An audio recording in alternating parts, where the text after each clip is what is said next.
so wo keep homegida no a wo sie homegida no a wo Nyankopon asomdwe e ba wo so nti ena ma e keep Sabbath. Okay. And your point number 2. Another point in say the Sabbath was incorporated into the 10 commandments.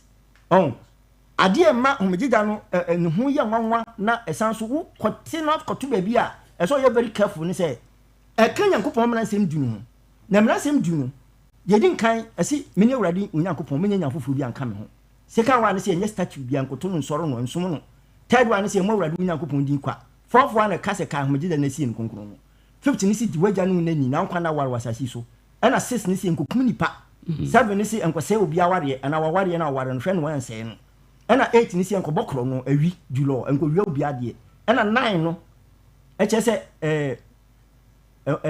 ni yonko dansi wia na 10 ni si ema wani mi yonko ade sa mra we yi no emu na Nyankopon di sa Sabbath no ba be share nti Sabbath ni she emra sem du no nti sa wo ye argument bia against the Sabbath na you should think about other laws na what sa eyi ni mu sa wo ye sa argument no editia homegida no be ye yi a cause ya na ebinum ka se na se homegida mpo de e obi antimi ni so cause Nyankopon wo de ma Israel nkwa no wo mantimi ani so question ni se emra ben pa na wo asase we so a ana emra sem du no emu de ahin na nipa nyina atimi adi so perfectly ebi ni ho but at any point in time bia no obi ebinum ni so no Nyankopon wo minority bi wo ho no mo a wo mu di so perfect de ma no right. ana for example so far awade emra na to so enso no ka se men sa awade no sei na wetimi koye sa argument no ntia sa emra no se men sa awade enipa ni timi ni so ampa so ko churches ni mu a wo mo ma sa awade jeja awade ni ade bebre wo church ni but asofu bie no a wetima ye bold akoye argument se sa emra no men sa awade no nipa ni timi ni so enti sa na tie dia ye ntom firi aso mu na nyaduma Bible say Sabbath no kwa no nipa no ye argument die tia no say homegida no kra na nipa ntimi ni so enti kra no enye dwuma wo tumi say argument na ye baseless say obi say mra bi ti say menkum nipa enye nipa nyina na timi di sa mra no so enkrofo kunkum krofo wo mu die ewu nyina so bebre so ko church ba wo timi ko yi sa mra ni mfrim say enam say nipa ntimi ni sa mra no so perfect nji no wo ko yi afrim nti eno no so enam say Nyankopon dia be ka emra sem di no hu nti ene ye ka say esese ye hwe na sa mra no ye di so ave na me ko sa point we say so ya argument ni pan ba ko ye against the Sabbath ni say Israel for no ko di ekoye nkoa wo Misraim no Deuteronomy chapter 5 verse 15 no ana ka kire mo say enam say mo ko ye nkoa wo Misraim nti no ana me ka kire mo say mu ndi homegida no okay no kre sa na wo ka no ho but question is say how mo na o kan sa kire wo mu as at that time no Israel for no a na wo mu immediate audience na make no Israel for na wo mu firi Misraim aba esra no so ho no ani wo mu asefo na o ka kire wo mu na o kan sa asem no cross ndi shame for the first place na kasa no so we mu a o be start yama emra sem du no cross odidi animu no Exodus chapter 20 verse 3 and 4 no emra sem du nyina na odi be ma Israel for no odi sha say mokoye nkoa wo Misraim nti na mede sa mra we di bre mo start ya pa no say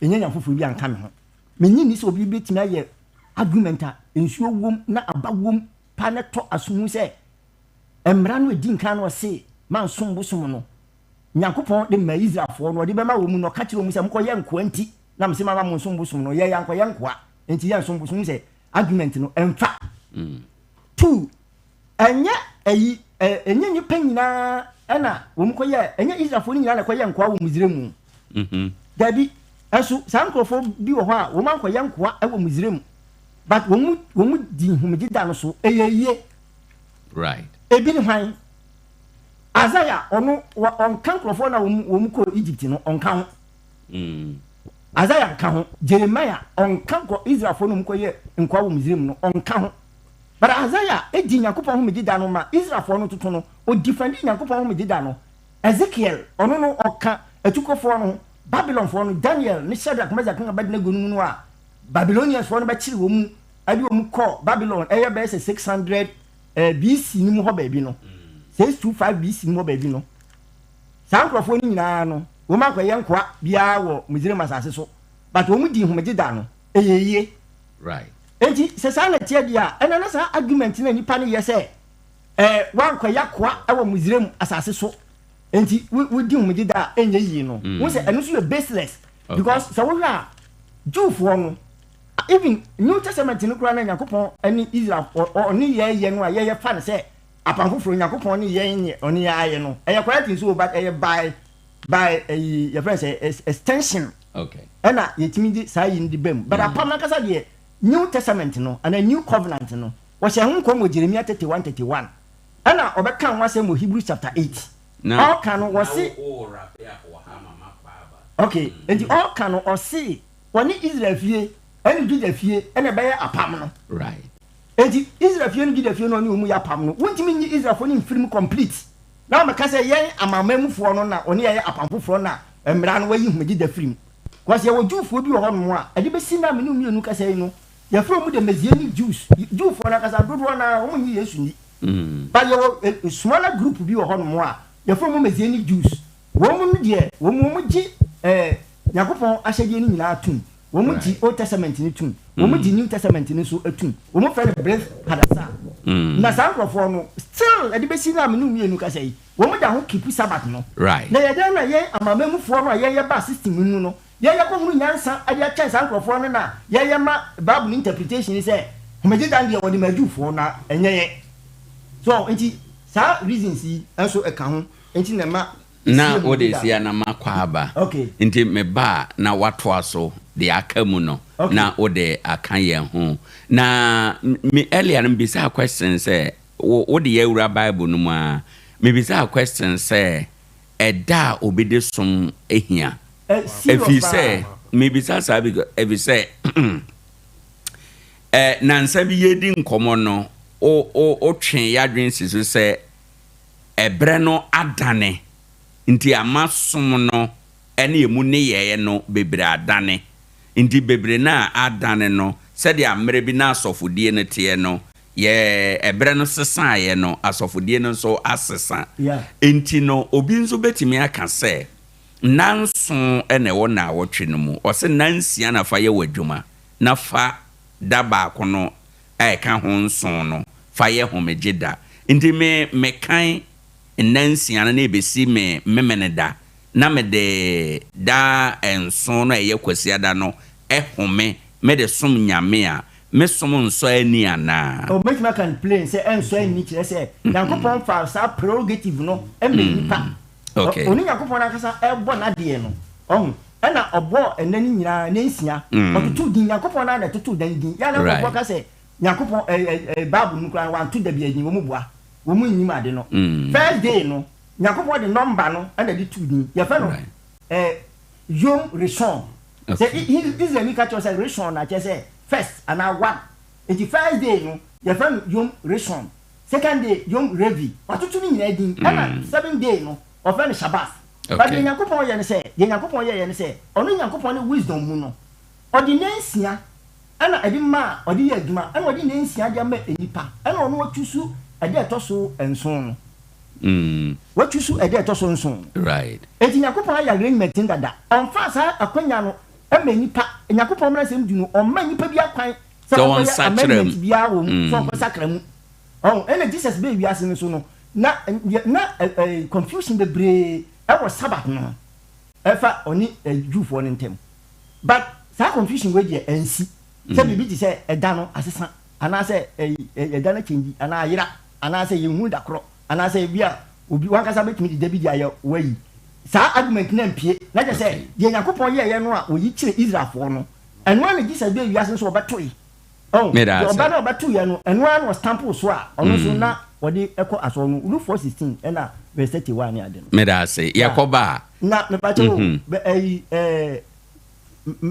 me yansa nka me tu sa Yakobon mra sem dunu commandments ni nyina free New Testament ni no menye ya na mama kwanya nte Yakoba mate ebusafo ne awoti ye Bishop Maxwell upon Asare and out ten kan the Church of God 7 day asafumu na ofiba dwumadie ye ugidie ni sen ene ye bisa se memene da som ene kwasia da som de wo hen na eso agya Nyankopon ene na okansi ni pain say memene da som watu humre akyere sie say ofa Bible no a eka mransem du no ho nyame amfa sa tumi no amanipa bia say obetimi asachra samra no ono ni Gyedie baabi ode ya bezin mamenko ayo Sompa kane Philip Kofinyan na mentoa so wo honhwe ono so Church of Christ asafo no mu Gyedie wo saa nkomo hu ene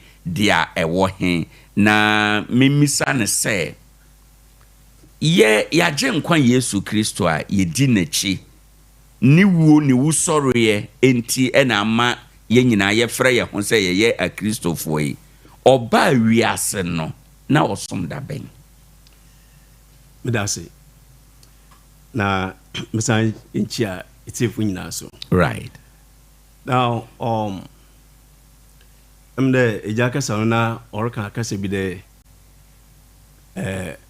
jumedi yesha asna odan ke yeko streets Saturday Sunday but baby our ushers no enso bet said at least or there yesha sifiwo na da kwenim osane chokonkron no apam dada na ye apam foforo okay the kwani say anti apam dada wo ase a enti apam foforo ase da well Deuteronomy chapter 5 no all verse number 15 na ebra Moses all repeat the laws no right when you put them on my Israel Exodus chapter 20 no chapter 5 no of the Deuteronomy no Moses or sign sim running do na verse number 15 and na Moses okakase yente ma Moses kan because na ejar kade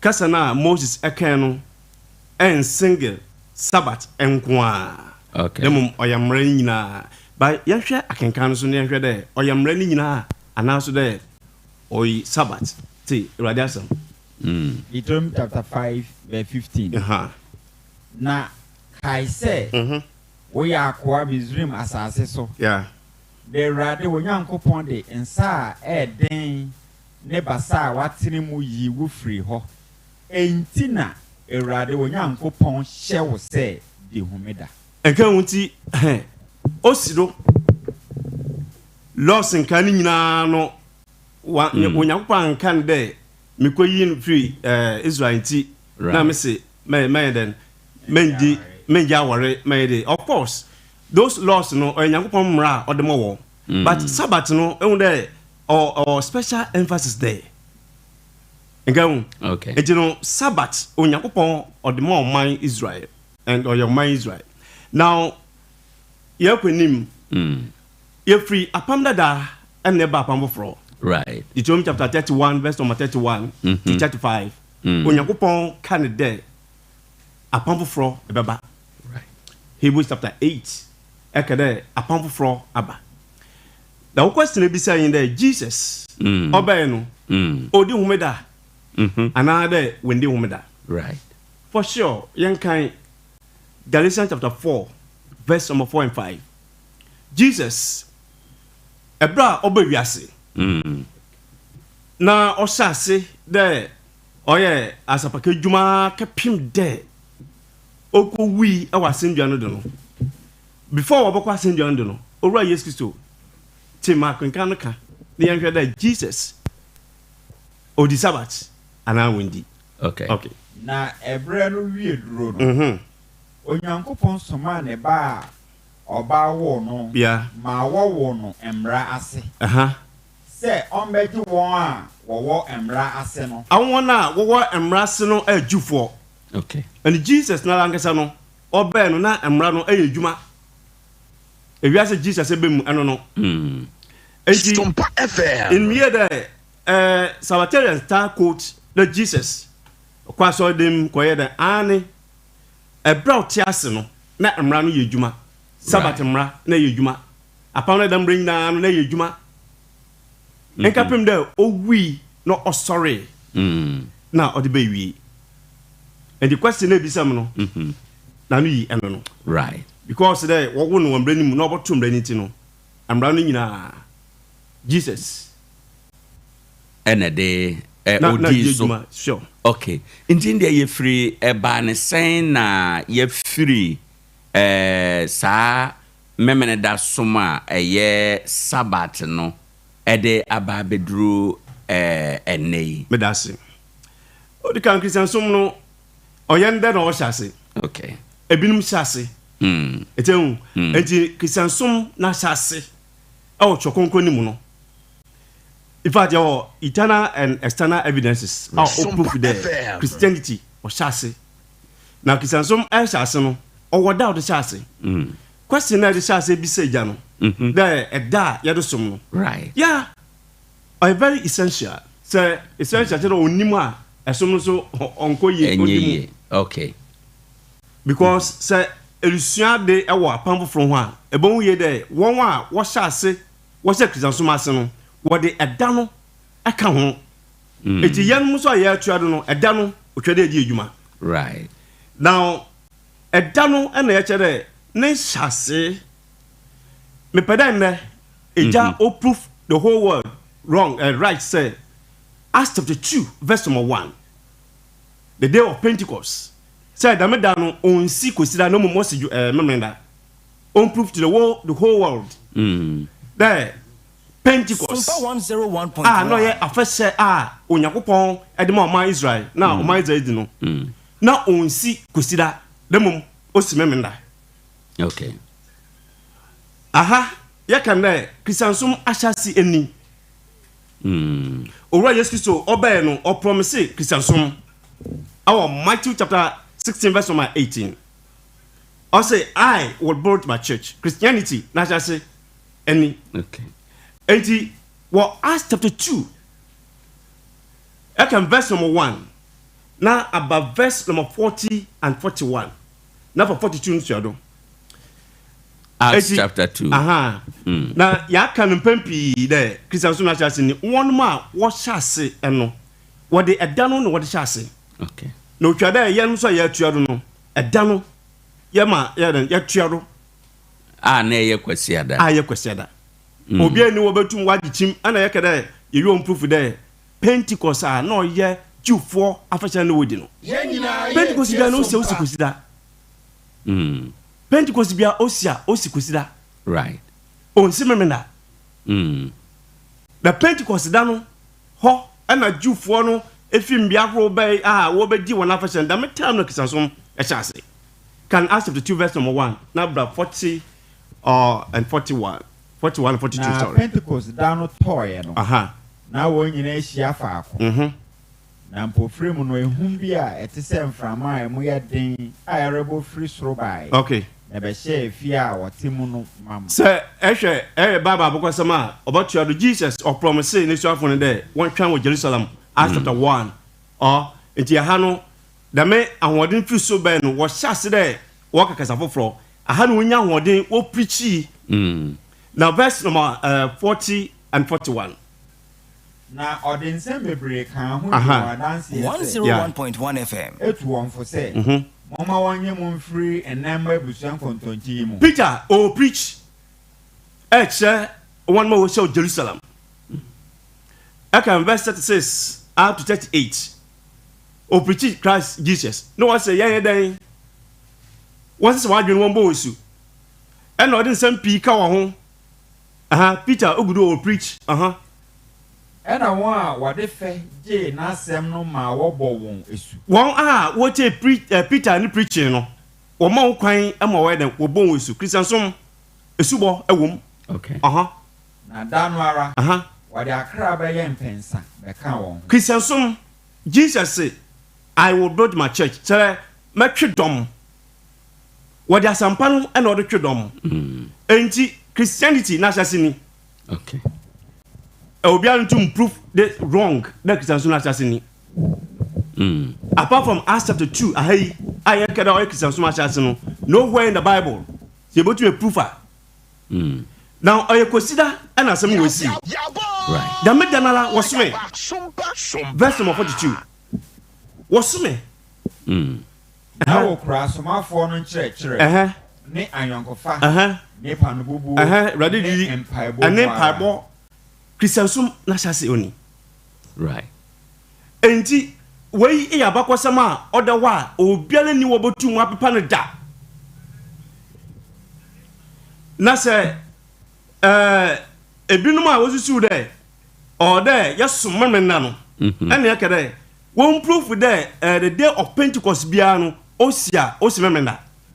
So on to proof dia no tell no kwa there o ikosida. Kisa so na chase ni. Okay. Ebetimi aba se ana eye nokore te se dia wa ma ya kan ne twere no mu no. Se Pentecost no esi kwasi ada. Sure. Na the esi ye no asoma for no mo ahia honhom no ba wo mo so eye ne o se o mo ye nyina. Sure. Eba betwa memene da somu ana se ni miedu nyina wo ho ye valid. Ebetwa memene da somu adanse ne ye de wo he. Bedase because if you are kono esom Christian som ehye ene esom wo hia nyamo wo ye no etua so saa. Okay. Acts chapter 20 verse number 7. Yankan yanche wa de bi. Right. Yenti awrade asem. Yeah. Ahai look at my account. Esuafo no na ade a wota wo ye. Okay. Na otwum da edikan no a. So na otwum da edikan na otwum da yamremenda. Egusida. The first day of the week yamremenda entiende and yamremenda egusida. Okay.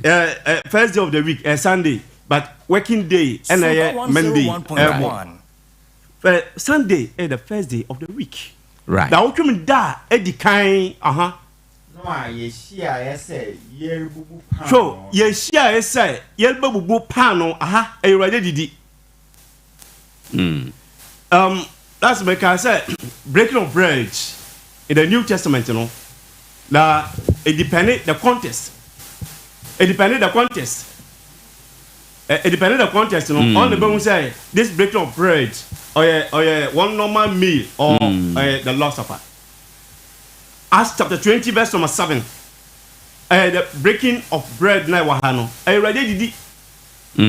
Again, maybe argument in there say erade didi a na erade didi no bread and the wine. Doka bread, wine wa hen. Okay. It's your figure of speech be for synodicy. That's synodicy no using a part for a whole. So what they are they for ejo ama edwadi nyina. Na usua de we su ye a bon we say ampa e ready didi. Ye ni record say na otwum da ye be share say benya sa odo didi no obotu proof. So the breaking of bread I want to say upon the first day of the week eno dama ason shase eno wotuado say what they assume dwumedi no what be yen pepe. Right. When is why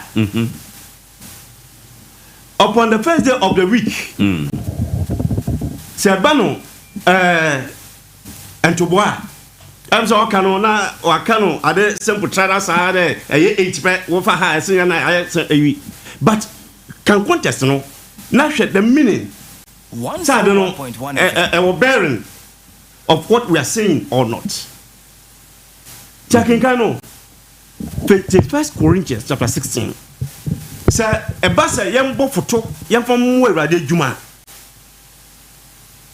So what background na wa ha no dia e bra Jerusalem church da enuanum e wo ho na won ache won eti on kwakwa na Paul cheze Sunday no ubechia mombo sa foto no baby a Christian for ye gina na ye bo foto yes ye de kwa common treasure no e dam bie se bie dam bie ni wodi a na be bia so ni wa e betu e gina se o Christian ni koten dia e gina there e de collection on Sunday bro yan kan hwade na efa eto a wode come ahotefo no de sɛdeɛ mehyehyɛ no Galatia asafo mu no monso monyɛ saara da na otwum da edikan no show da na wotwum da edikan on Sunday on Saturday mo biara mfa de ebesi no yie ama no enya no sie aso na hyase no wo hyase kosida okay efiri ho no da me kosida asom ekyekye no otuado eyiti ne yakade adno ebinum hyase over 2000 years ago oye yen time ene ye be kyekye bibia Christianity hyase over 2000 ago AD 33 and Christianity hyase the woman was hyase no what the consider some and what the hyase consider some ebe yi memeze some everywhere because member that some na oho edema Jewfo okay consider some eho edema wiase nyina so obi say oh obe keep Sabbath then nipa no Christian here because Sabbath for Jews Sompa or Judaism okay Sunday worship for Christianity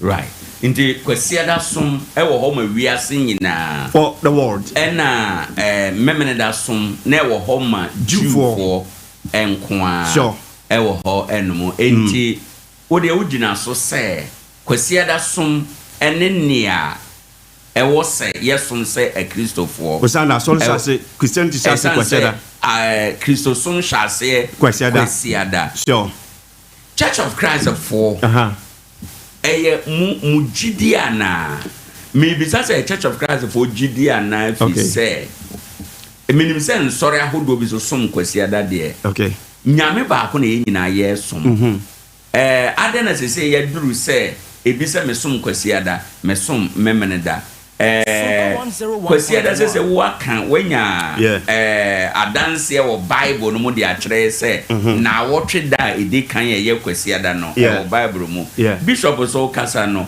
unya Sabbath no so ho adanse e wo twero no mu endi sese no ye na tie for no mama ya yere o ye ko benkuma na ye ba nifa edase medika kare chokonkro no say anti apamda da na se a enti apam for na say anything okay apamda da no ewo ne eyi nyina no point to Jesus Christ right in fact Galatians chapter 3 or the purpose of the law senti ko Nyankopon ede apam da no ana emra no ede ma oman Israel Galatians chapter 3 yanka kaka chapter 3 verse number 19 yanka na ahana wo boa wo ho de abafo na mako bishop baba I say confused because yes it just about proof in the New Testament there kan humeda na sin konkron on proof that kan humeda na sin konkron in the New Testament so proof there fine now today as one of chance work with the crampo no afide was sign ebe yusu Sabbath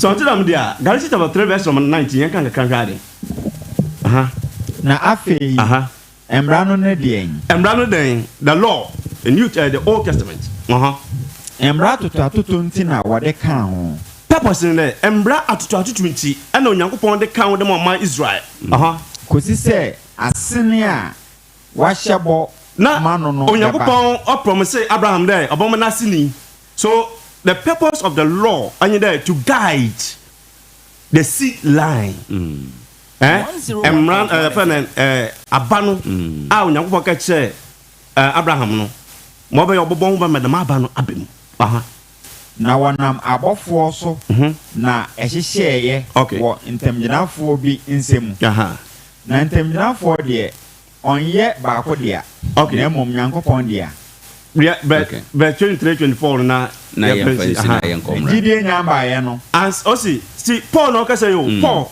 Yakoba be che the Paul o fijufusum Paul no Juni oje jufusum ebe Christian ni na jufu na tell me eken tell me nda yembinom agyenwe chinde de Sabbath odo yedwuma no Paul chon then na jufu binum so wo a de mechinde no oje Paul oya clear ɔmanwanom te ase ɛkyɛ mmara no de gyina bio ansa na Jesus ɛbɛba no that's faith na Gyedie nyamba ya no yeah wɔde yɛn sie mmara ase wɛn yɛn ma wɔde yɛn no ɛyɛ Christianfo anya Jewfoɔ no yɛn Jewfoɔ ko de no ka ho wɔde yɛn sie mmara no ase wɛn wɛn yɛn ma Gyedie a wɛn yɛn ma Gyedie a that's Jesus Christ wɔbɛyi ne die no enti mmara ayɛ yɛn fo a ɛkyerɛ yɛn mmara no yɛ wɔn school master also wɔn nsɛm ɛde wɔn ba class nkyɛn na wɔfiri Gyedie mu ebu yɛn bem na wɔfiri Gyedie mu ebu yɛn bem ɛyɛ mmara no biom ɛyɛ mmara no biom but wɔfiri Gyedie mu so the laws in Christ not the Old Testament na Gyedie abeyi na after Christ abeyi na yɛni ɔyɛnfo no ase bio na we Bible nka nam biom meda ase ebisafo Osebakani Philip Kofi Nyan Market Circle Church of Christ asafo mu ɛna ɔno nso wɔ no ebisafo sɛ minim sɛ wo so wayɛ confuse a sɛ yɛkɔ memene da anaa yɛkɔ kwasi da na obia afanu mienu ɛkasa no obia nya kenkan nsɛm wɔ twerɛ no mu de adi adanseɛ ɛno nti na mebisa sɛ wo so wayɛ confuse anaa ɛnkyɛ yɛbɛba wo hɔ no yɛaba abɛgye wadwe nkyerɛ ba ansa na no Bishop mame samra wo hɔ biem na mintie di akam na wo sɛ wobɛkyerɛ yɛ biribi ɛyɛ deɛ mpo a mepɛ sɛ mekyerɛ sɛ Nyankopɔn mmara nsɛm du nyinaa wɔ New Testament mu ya aye kai homeda na ye ne kronko no ehye mu yo ene ye ntie we wada Roma okay ba ma me address nsɛm no kan no ye nko wada Roma na me wi anoma ba ho oh no o kan se ndo si me prove say Pentecost da no ye Saturday oh se me betra ha say me kan say Pentecost ye Saturday Don't tell me, David. Me prove ama no. Say a Pentecost dano a Sunday. They say that here. Leviticus chapter 23. Sompa 101.1 verse 15. Right. Ya ka Pentecost Pentecost no e kire 58. Okay. Adedunu e dey to 50. Na ya can free Pentecost, ya can free Passover. After Passover no and you count to unya Pentecost. Right. Leviticus 23. Verse 15. I say, na mon kan na no mfamfiri homeda no akiri da. Was it enti mon kan na no obe kire Pentecost no. It was it Pentecost no say mon kan a mon kan na no emfiri homeda no achi. Right. Say da mo de ohimfi no eba no enye na wotwe nson pepepe eda modi ohim efin no baaye no omo chichiri awio anaburo no makohim wo Yakobon ani saada ne from the feast of first fruits. Okay. The starting point of the count of Pentecost.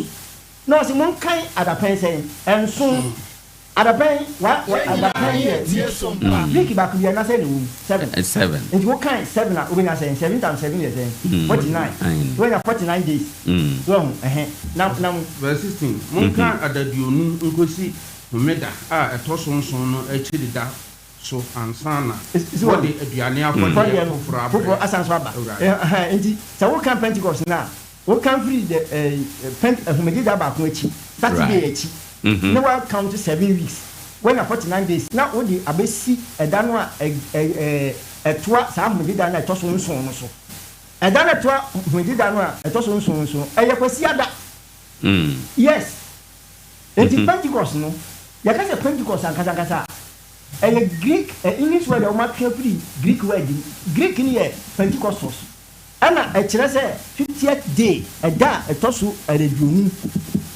so na de tell say ahaye baby am ko see say Old Testament Old Testament ni mu no na Israel for no o mu kipu Sabbath no every week ana Pentecost no yearly festival eba afibia eka afashe nyensa na Yakobon ka tell Israel for no say esia o mu nyina enkohia mema ni nyina enkohia wo Jerusalem no feast of Passover, the feast of Pentecost and the feast of shelters enti Yakobon de ma Israel for no edwuma saa me Jesus betoy obeto ye no na eda ho ye dwuma wo Israel for ni ana afia na ye born asɛnnua mu no yɛba no sɛ 34 AD ɛyɛ April Passover no mu Passover day no mbo Yesu asɛnnua enti saa year me fa sɛ the year 34 AD a April no no saa afia no Pentecost no ana na adwufo no mu wɔ amamam Ponto Phrygia Cappadocia ne Italy nya de no mu nyinaa ba Jerusalem a wo mu ba bɛdi feast no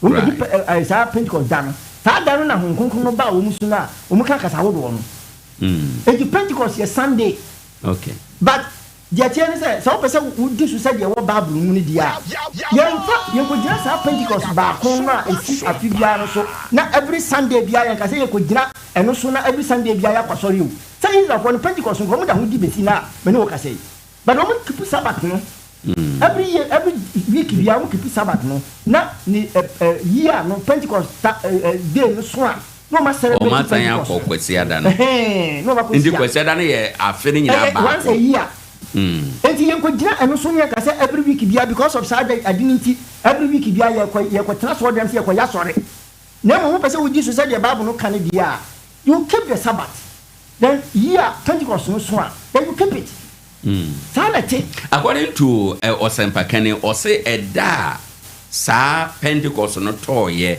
na wo machia honhon ba wo mo so no ho sa da no na memenda som esi ye efiri ho no mo ko no nyina no Jew for no nyina na omo so memenda no o mbe hya ase esom kwasia ani yo no ka enya nkre oboa enya nkre wonim se esua ko ma ye kan twere no that anu kan no he ye wo ka yi se enu na sa da no na twa memendem ana kwasia da ebesi na nan no ewen enu na gini no ka enu ye na dwen enu na gini enu but so ojina Bible no so no person ye de Bible no e kan dia enu na ma kire no ene ye se kwasia da no ye ba ko once a year afibia ene se homeje da no kra na wunni so a na se wo person wo celebrate church ni se sa da no ye da ye de Christosum no start ye nti wo person wo celebrate bia ene ka wo twen every year bia Pentecost no so a na ka wa ye wa celebrate but no kra no Pentecost no kra so a wo hu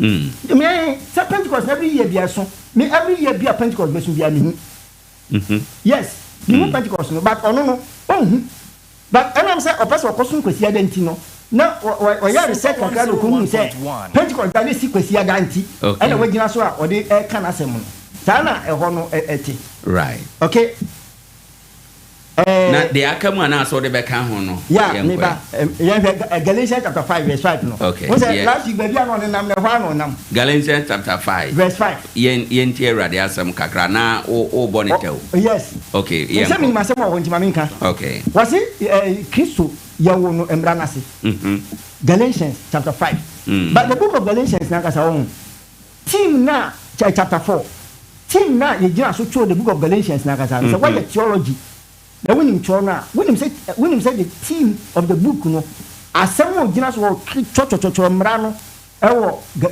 the book of Galatians ni nyina no eye chechecha circumcision it is a book to law bi e free the book of Galatians ni one na o apply e dia koma adibia e so you very careful oh de o kan no ti aba me ka e wa pass asem no ho an say Jesus yes you won bra say that is it but anu no nkyerɛ sɛ yɛwo no mmara no ase nti anu nko nti ɛna ɔbɛ wiase na ɔdi humagye da at least wagye atom sɛ Yesu bɛ wiase no na ɔkwa sɔrɔ memenda na mmom yɛwo no mmara no ase ntira mesa ka bi di ato so bio sɛ ɛnyɛ sɛ yɛwo no mmara no ase nko nti ɛna na ɔyɛ asɔre humagye da ɛnyɛ sɛ yɛwo no mmara ase nko nti ɛna na Jesus ɔnsom bosom Yesu ɔbɛ wiase wansom bosom da ɔbɛ wiase wansa awareɛ da wammɔ dwaman da no ɔnyɛ krɔmfoɔ anya se yawo ne mrana sintina na onye sa ne manema no on pese Nyankopon no bɔ oyɛ ne papa no oyɛ ɔsoro hine gya no on pese Nyankopon be hu se oyɛ bonyani okay koso busuma oyɛ bone entina na onye yi no ɔnso busum no ebi nkura sa woka se Yesu be wiase no wa ma medi humagye da ɛyɛ blasphemy so woka se Yesu be wiase wa medi humagye da ɛyɛ busisam ɛna woka because woka sa pɛ ɛde sɛ woka se Yesu be wiase no oyɛ udini. So consider assembly within the context of the Nyankopon say no de my commandments na that's what person say Yesu be wiase no na oya busumsum ni ana dabi enya sa na te enti obe wiase no Sabbath no Luke 4:16 and verse 31 humedida bia and no kwasori ni ministry ni na oye nyina no humedida bia no kwasori hwe Christosum yankasa no yantias yese Christosum anya just one day here ya start Christosum no anya no we see Pentecost da no and Christosum start here now just one day Christosum start here so ba wachi Acts chapter 2 hon no ba Acts chapter 1 oh now can verses na wo hon no na wo ba senkrofo bi wo mo ye ba 120 wo mo no mo sia wo fie bi mu no a ai honkonko no eba wo suna no mo kakata wo do no sankrofo who were they no mo ye hwan no Jesus no we hwan mo a nkrofo no Yesu Kristo aba bobo wo mu ano a wo mu di na ti se na suapo no mo se mele no fidi 4000 ana emre fo fidi 5000 but wo ye no sorry no mo nyina dodo na o ye dwuma no na wo mu ko right but wo ma no ye serious pa no Acts chapter 1 verse 15 no wo ma ye serious pa no wo mo bo ai odo mo share asafo na say yes but na wa start adun dada ono ka so be be ni church enti odi sankrofo no ana odi wo mu eye asebo no but na eduma na kasa no wa begin eduma no dada enti yesi wo Pentecost da no I be say inauguration bi a afena aso no ye de to abonten me nipa nyina ehu kan as 115 yes I say na a difference was Petro asenka I say verse 15 na nayimu wasi na enayimu no Petro solid na nuanom no mfimfin Peter o solid na nuanom mfimfin na nkofukuo a wo hia fa akono be ye nipa oha adu no mu nipa no mo hia no mo ye be 120 na o kan say na Yesu Kristo kan say 16 enuanom na Peter kan say etwase twere no a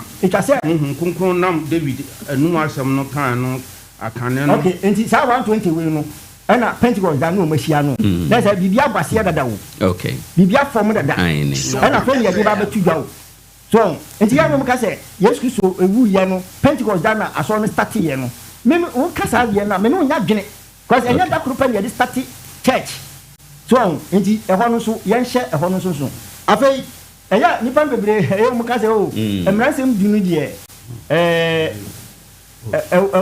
Old Testament ya pam dada de ma Israel for okay de ma Israel for na ma numerate bibi ho wa okay na ebia time factor ntino say be ya message time ntino minim say 10 nyina de adankwa e bai no kan say 9 ni de obehu ni nyina wo apanfofo nu 9 no na say du no obehu ni nyina wo apanfofo nu nti 9 no bo de me de twi ho ko say no bo de kasa bia ni ho asor bi no no so de wayi tu afrim asor bi ho no mu yi tu afrim bia ya kasa enya foforo bia enya ohonini bia no ohonini ya statue Mary statue so about for statue Jesus statue ni ade and o kan wase mo second commandment ni mu no and say wo ko church bi mu a wo ma yi afrim doctrinal books ni and wo mo di Sabbath no so dia kan wo na kese tu no mo yi afrim basa mra na tosu mi no wo kan James 5:21 a wase little children flee yourself from idol worship idols na odi ma wo mu wo apanga dan mu na wa kan wa panfofo mu say enipa dwane free ahonin som ho enti anu no New Testament no afei braha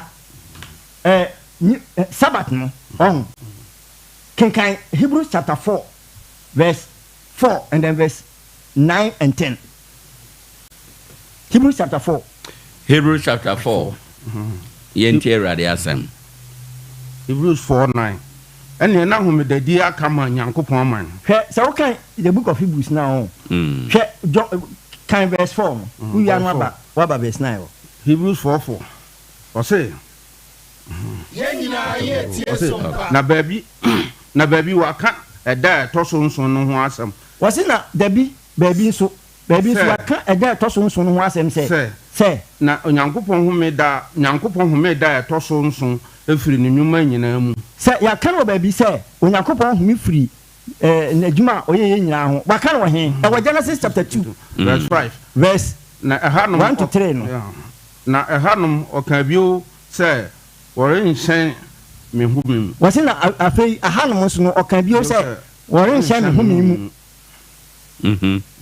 verse 9 o say ene na homedadi akama Onyankopon man we enye Old Testament quotation no New Testament no wase ene na homedadi aka ade ama Onyankopon man na washa na de wahyɛ ne humi mu na de wahyɛ ne humi mu no ɔno nso humi free ne nnwuma ho ɔno nso humi free ne nnwuma ho sɛdeɛ onyankopɔn ne deɛ no humi free ne deɛ ho no verse 11 kokɔbɔ atifi asɛm enti momma yɛ mmɔmmɔden wasi enti momma yɛ mmɔmmɔden yɛnhyɛ ne humi no obi anhwe obi anhwe anyɛ asoɔden korɔ no a nhwɛsoɔ asoɔden na Israelfoɔ yɛɛ no wanyɛ ho nhwɛsoɔ saa verse we sei waka ne plain sɛ ɛnyɛ na homgyidadie aka de ama onyankopɔn man wokɔ to quotation we sei pɛ na ɔma bam ɔbɛba bɛkyerɛkyerɛ mu a na ɔto agu sɛ ɛyɛ ahome bi a yɛkɔ akɔhome ɛwɔ onyankopɔn ahenni no mu no ɛho asɛm na ɔka na ɛnyɛ homgyidadie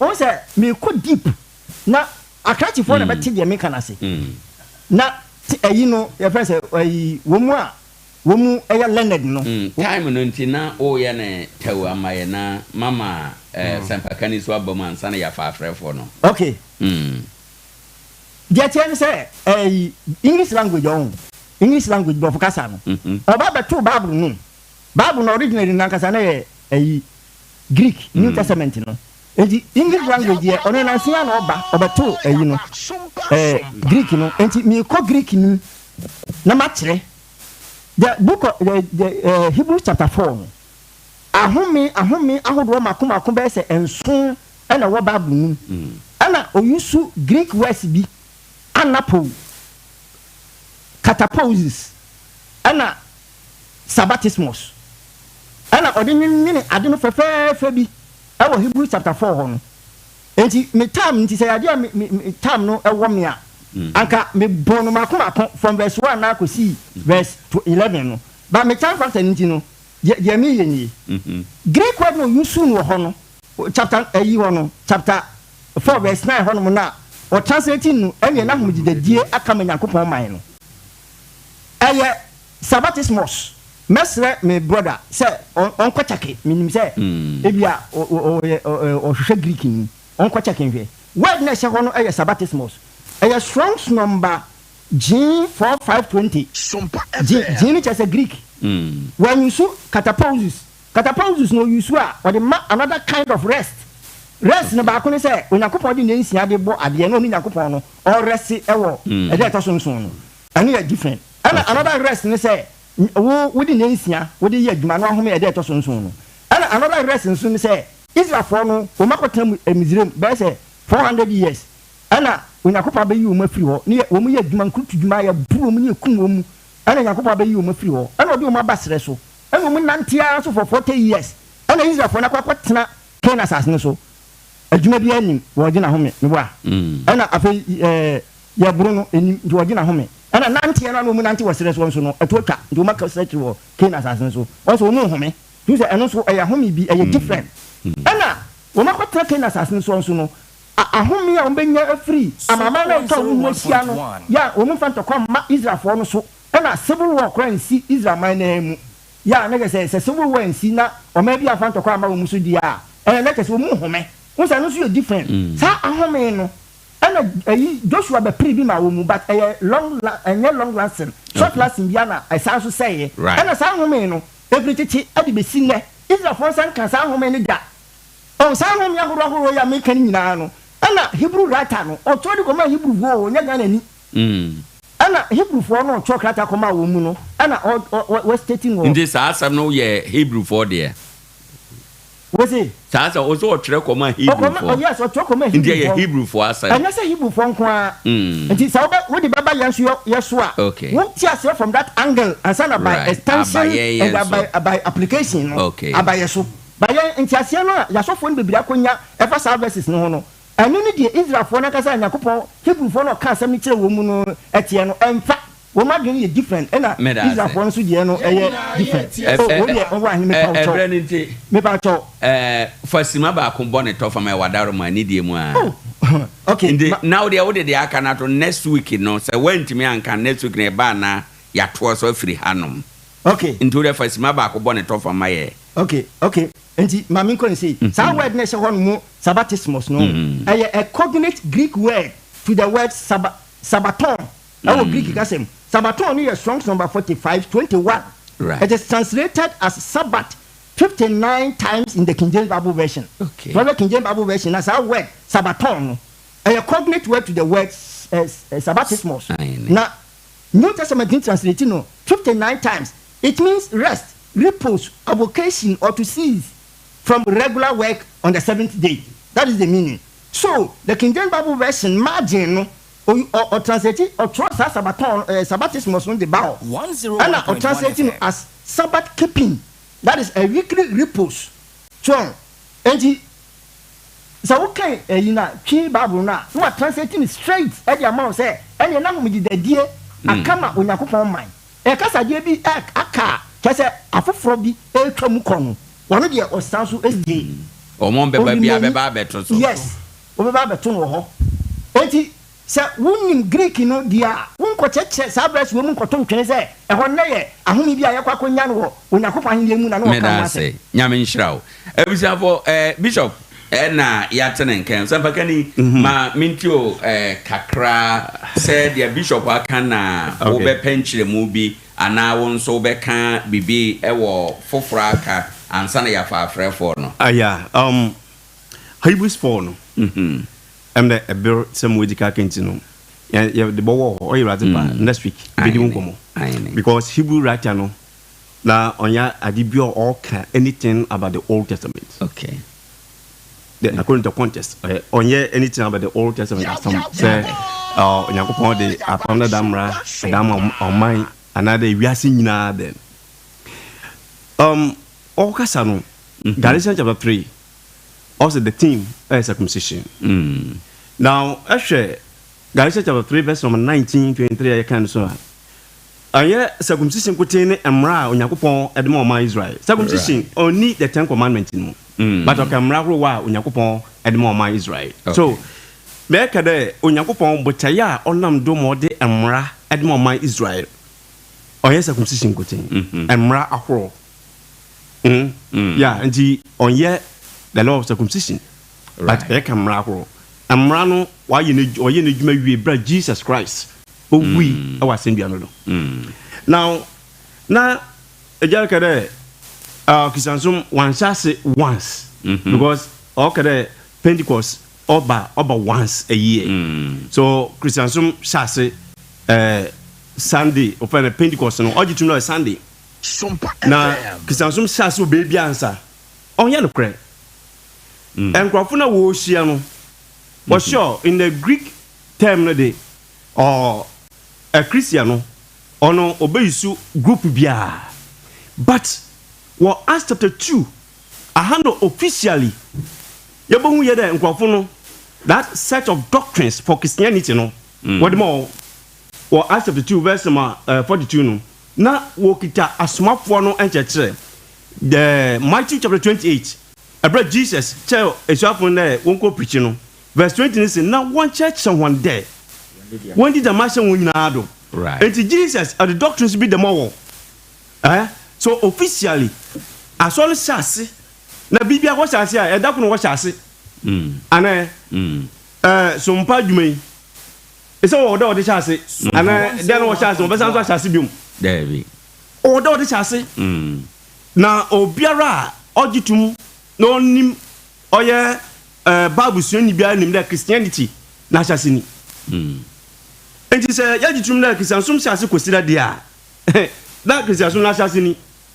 ejana ngasa ajatum na Christiansum chase kosira o se Pentecost no nesi kwasi ada enyo na Christiansum chase kosira na Pentecost nesi kwasi ada no afi bia na omuhia baako ewo mu on proof na me say be say no onye once Acts chapter 20 verse number 7 yes an kan Acts 27 pato yen kan ntawu no on ye da me chapter 2 no o se o si wo ye no once pe enwa okay Christiansum chase no wo Acts chapter 2 no echi no asolu chase egudara eye chapter 2 verse 20 verse 7 what's that na what you die the kind no on ye the same day now different day not I don't know ye o ya dia na ogudo wo ye na wotwum da edikan no a ye be hia ye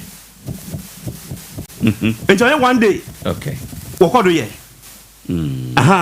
edi Christiansum o ekosida oyamremenda right Christian som ye kwasiada yeah enye memrenda enyo na make se biom so de obiara epere e from Christian bia no no tere eye Jew ni eye Christian ni because Jewfo eno Nyankopon ede mrade mo won na mrade Nyankopon de mo won na ode Sabbath de ka won no oye oman Christian som eye wiase nyina okay Christian som eye wiase nyina ode kwasida eda edenam right ana baby sare enti won wo depend kosa na me bisa so wo depend kosa on wo depend kosa amrano ai so ntwomu na nkofo on wo depend kosa bisa me wasa me Pentecost dra me hu because onyamra Onyankopon eda me Christian for right enti se osusu de apana da mra no Onyankopon de ba Jewfo no ona na okromu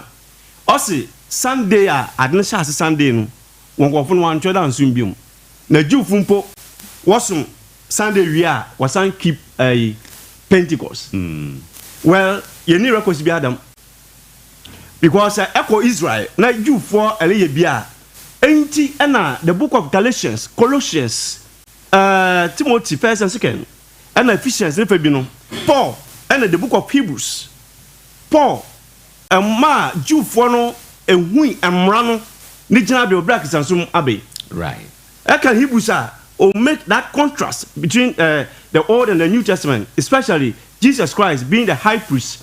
Now the Old Testament, you know, the high priest in the Old Testament.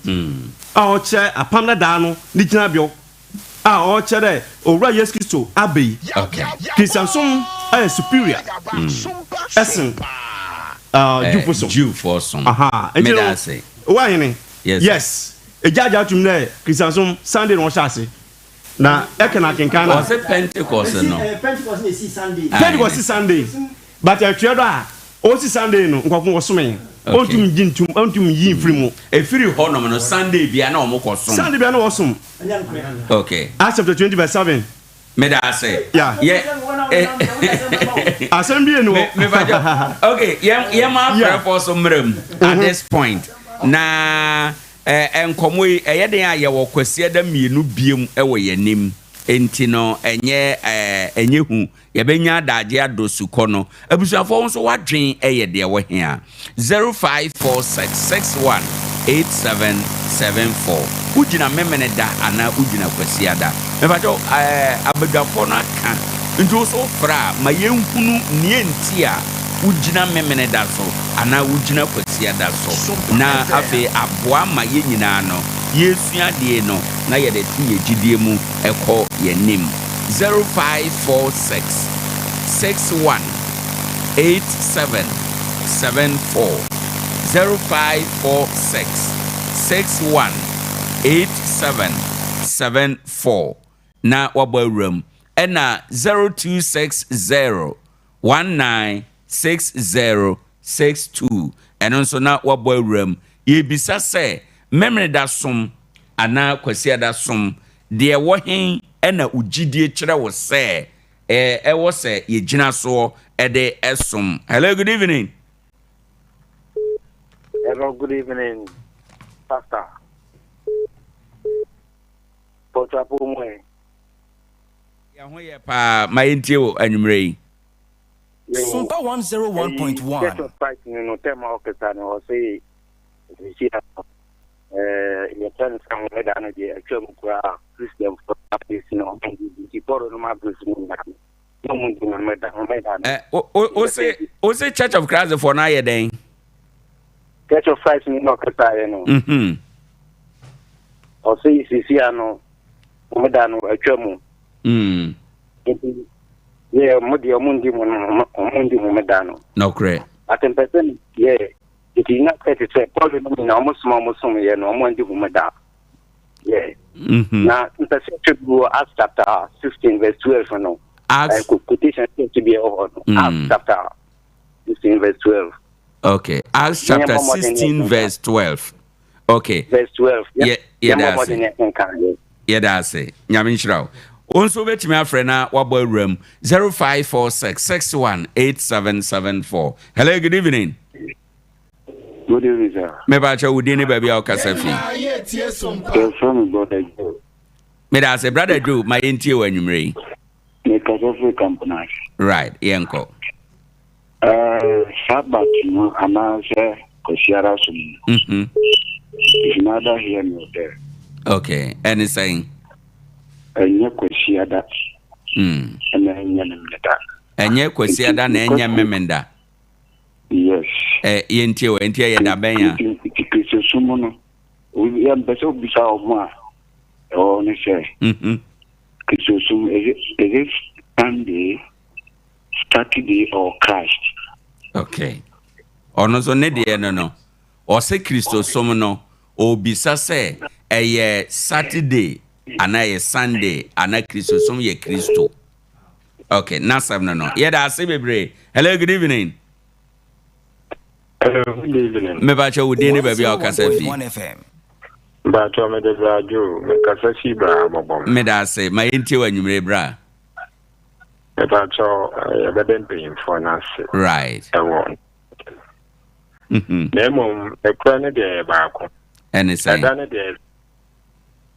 Because Bishop proved beyond all reasonable doubt to say that they are coupon a institute no. A nipa influence sana. Right. Because all can say around can say say you tie nipa and I say tie yan coupon. What do I say? I say tie yan coupon. Right. Say yan coupon say the nadia ebesi wo na o say nipa wo susu say ana me fi say so no me susu say there. Any Bible no. Right. But you won't now because some no mo dey gina so say eye we. Church of Christ ni na ka say confirm say afasha no mo ye dey omudi. Now with accounting of 7 Sabbath plus 1. This year is Sunday from institution of that Pentecost day, you know. And Sunday one is because of the accounting format. In Kenya, we go to dispute the fact that I go on the idea she was now the banner, you know, with Betty. I'm a chef no crown of thereof once with the year. Oh, yeah, you do about the main tree, no, oh, that's how I being said. Would you obey him? See? Internet rawa on channel na kwan ye na nchacha na o ma. Yeah, that's it. Nyamin sure no so odia ode buy. Hello, good evening. Hello. Good evening. Evening. Udi ni baby o kasafi. Yeah, from brother Ima. Me da say brother Ima. My intio Gyedie ni saying. Me Gyedie ni say kwesiada. Na was because we have Bible in Nasra from Pentecost Day. We share after 20 verse 7. We hear through her. Almost share you into Bois, first day of the week, and the Bois on because Paul Cracko and so they could preach. So they know more Muslim men than knowing your more about Christianity. Who put this application of Krana? Women now for no cry and best quotation because Pukuchi Krana, Babu and Fasonic Claire, and so on back at the folk or so in use no Babu nature for the Polko Pichi, so we know more women now. No, no, my back is too soon. I'll say a minute, by Mania. It's not yet after 20 verse 7 and 2. First Corinthians 16 of Krana and Fasson, so I say. Third of the week, I said, Michelle or Galantia, after moon. In Kenya, after 20 now, almost 101.1. Third day of the week, because Bible history. I saw say, Tana, Shafan Michiano. I saw not the king because now, Omonia or Ta, if you say, I didn't almost. Yeah, that's it. Yemfo before from so and anumre 0546 61 8774 0260 196062. Hello, good evening. Good evening. Me bacha udeni baby o kasafi. Kasa Philip Kasa wa sankai. Me da say Gyedie ni saying. Gyedie ni say wasida na ye edano. Na smart time bi wo ho. Anything. Obi was a say so. Nini no owu no kwa. Otu nkrama me. Nke hona smart them na asma Okay. Time na yesu buy no. Osum memenda. Na na ya ade e wo ho no betu ye. Na okọ ekodu ye e na ta ise ne ye de. Isi ye. Inti ya ade dia ye hinta. Na se ye nyina ye Gyedie a. Ye nyina ye Gyedie say Sunday na se nyame ni ho. The center whatever she was adding. Right. And a very big secret. This Abia. Yes, that's a dynamic there. Okay. Yo. Yeah, that's a baby. Nyamin Shroud, Tino. Yeah, Poma, Ubetima friend number, and I to uncommon so why, Wadaroma. Okay. All right. Okay. Nyamin Shroud. Also, Betima friend, our bus will be 0546 618774 0260 196062 na odo adwenkyerɛ no aba memene da ana kwasi da som de we na yate ho aye ne kronkron. Hello, good evening. Good evening. Udini baby okasa fi me dia ko me fe fita ko ya me da say Gyedie ni saying wa nyina asam na wa kan sisia no 101.1 ye ni ne ye hira so no yate ho aye ne kronkron. Right. Nti anasam na no that ben na yakufo hira so ate ho na aye ne kronkron. Right. Me da so nyamin shirawo onzo betimi abo awuram ye kire Gyedie ede atumpon ewo Kristo som emu ana nyame som emu wada Roma onso Gyedie eye de wo hia na de wo na opesa ode kan ma me se menya ofre na obedi awieye ewo hana mama abegyafo awuram na afi ye de nkomo no de awieye aba sa adwumade we kwasi da nwumere bia nonso mpa emu kopem nonkono ena ye de bro ye tenase ye kan sama hodo bebre ye fa adesua ba konto ho a ye de bosome ena domusuko epensempensemu. Hello, good evening. Good evening, Pastor. Me ba jo udeni baby okasa fi. Me de Mr. Kila, me frère fita kwa akem. Me da say Gyedie ni saying But me na mama quotation into sa quotation but like say anka be kind na ye hunye wo. Now we say ye de we mpo awada Roma. Acts chapter 16 verse 12. Acts 16:12. Yes. Me pa cho ye be kan ama why? Nyame nshraw. Abusafo ye de ofre dwumade na si ye ba studio na ya hwe nti minim Acts 16:12 ne so obi bia obetime akan amaye na ye free hoko Philippi ene Macedonia fa ho to brafo kro titirimu. Okay. Na ye di kro yimu enna kakra ne wo ho ana no. Okay, mate ye da say e wo ho enu ntino sambakani wasama from calls na aba no ene wasama edi awie na ye mfanpon. Yeah, me da say calls wa aba de that could be said anti apostles no when this sabata and apostles baby no this sabata everybody pa let's Victoria Acts chapter 17 na water coach na Paul dem nentoye and the custom ye no kura shedan mu okoye den wo okoye den wo everybody pa next week ye be and you know Paul and this sabbath. Okay. Paul or chema jufu no tiase de onu kra no na ojufu sumnu ofrimu ye be di nkomo now yes yakesi dubiom adibia no owoda o hyase Christian som shase wa Acts chapter 2 right o shase wie no wan shase wo be bia biom officially well Acts chapter 1 verse 15 there kan no ye hu de wo de enchechire biara ade adwuma bia ho but Acts chapter 2 ya kan na aso no shase no well verse number 40-41 that's one shase verse 42 aso no doctrines ye hu de di ho right and do aso na shase no right everyone kwano onye one once or ya dia or tuado woye yaka Acts chapter 20 verse number 7 right now the permida odikan ye be hiemu no ya dia water eye right onye once that wo be hiem no wo be ye na Paul and wo ekuhye. It is still ano wo twakonkro ni mu de Christiansom o sase kosida. The Christiansom wiase na de Jufo som Jufo dia. Okay. Ono Jufo nko a owo Yakopon de eda ho megeda de mo wo kwan wo fado keep Sabbath. Okay. Sabbath angesa no ya adusuan de yen kodo kra yen pede boko. Because Onyankopon mra no de mo no owo nyama okada wonye o Sabbath. And in Sabbath. Osana owura Yesu Kristo et bibia ko bo asenduando. From there Christianity ashase. Medase. O number na fe wachi akwan. Okay. Na fe yen sorry. Number no ye 0246 70 10 80 0246 70 10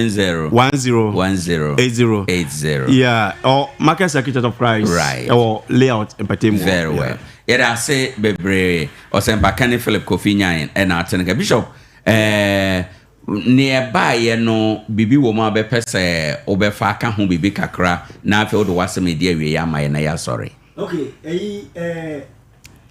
Acts chapter 20 verse 7 hono onenam no. Asem na wo hono. Enya bi no mu ye no. Because wo mu tena aso dem won mu koye aso no kwasiada anopa. 101.1 FM.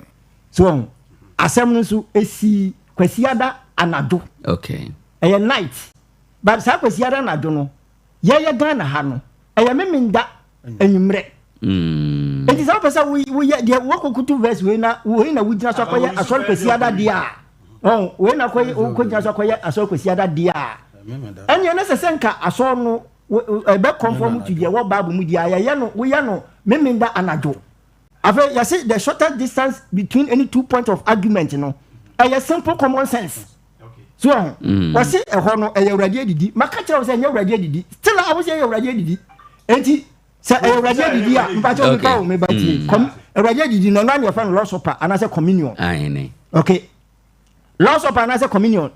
Ya na nyumra na say na no pa. Edina daso no ankasa kra ya ye. Edina daso no your supper. Supper anopa duane your friend breakfast. Ewie duane your friend lunch. Ena nwumre duane mum ne fa no supper. Ena Bible no say ade no eye Lord Supper. Ena ho wakotena kwasiada wakotena asodem kwasiada anopa. Ena wo ye saade no say wo ye Lord Supper. Look at this. Enti anu na kire say quotation no quote as 27 no. On tiase last week me chechire mu aba esi ye no. Ha wo kasa ya ne kese masama mi ka de wan tiase bako kura. Hwe me say Jesus na ye di na chi no. Ono no be wiase no meminda na okwa sori. Ya establish this point in Luke chapter 4 verse 16 and verse 31. Okay. Afa ya mo argument bi say ade no o se ejufo som na humidi dan de ma ejufo. Ana ye di kwasi ada ede ma akrisufo. Na question ni say enti akrisufo no wo mo som meminda enye yi ana say ebia nchichemu ba aso bi mu a wontimi nya na dan no ana aso first na njichemu ni maye na mo ye no ana Church of Christ sorry divisions bebri abam ewo mo am church na emu but wo mo da ho ye church no Sunday na Sunday see ye ewo amfitiase no kinso sum ni sase as a sect of Judaism eye sum bia efridu for sum no bai ejeni ju for sum no ewo certain things in common eji Paul eye na wo maduri o mo se jama Paul na ono no wote no no static kwasi ada sorry you but enya sa na tie asum ni de ye start ye no Bishop next week Christians and then the Jews the day of worship no the same day. Me da say next week ye be ba betwa so ti wachi akwan na o number say be ya obi be fro no wa Bishop Maxwell upon Asari. Right. Yeah, my number is 0243 25 68 98 0243 25 68 98. Yeah, we bring a team Angola. Right. Side one nti we hwe chiri kwana ba. Yeah, that's it. Nyamin Shroud. For Bishop Maxwell upon Asare and attending Kase the Church of God 7th Day and attending Kain Hono Dini Juma Eson One Era Anoche and a bar and Mray. Yeda Woma se papa Sanso and a year Osampakani Philip Kofinya and so a buyer. Enti Sampakani fa empaibo tew na yenwie na yenko ya bompe nyamtumfo yesi wonimyam anyibiri so aboye made yanjachi abewie yakodo yesende kodara na boye nyina dwen ne ntiaseni bra otwade hu no kre na de nantim dam rejankopon ehwe wo depende yi yeda kre nyina ehwe jankopon sa o hina brabo ani dwumedi nyina mu no huyemobo ne jankopon ani din yi bra yeno yekese se ebinum ewo yedom empadwa huomobo na ye safo woma wo awokono huomobo mwanwodin da so na asundwum emeyen anufin akondufo ene wondindie je won fimusu ene sanbia mu yenwie da ne bedindie anufin yendem na depende so ene dindie ewo Jesus Christ dimu ye bompai amen amen ebisafo yade dwumadie no asi nyame ya adoma dasene yebeba betoa so Sampakani Philip Kofinyan na otenen kan sesia wo mpaebo mu Bishop Maxwell upon Asare otenen kan ora anoche enso bae na yenua Evans Labi enso by wo ne beken kan twere no de boaye ma yede nkomo no aba nyame ya adoma next week yebesa aba betoa so kopem sabre no awrade nhwe wo so onte danim kyerɛ na wo ma yenna enye yende anwumre adepache a ebetime asan asom ewo ne din mu yeda mu nyina ase bebre ha na yede dwumadi esi yenua no a na wo se wo asuma sembi no yapon yi obetime afre na yahwe otime frɛ ye na nka be yede na ye no abon komo nyame enhira yeda mu nyina ase yakramo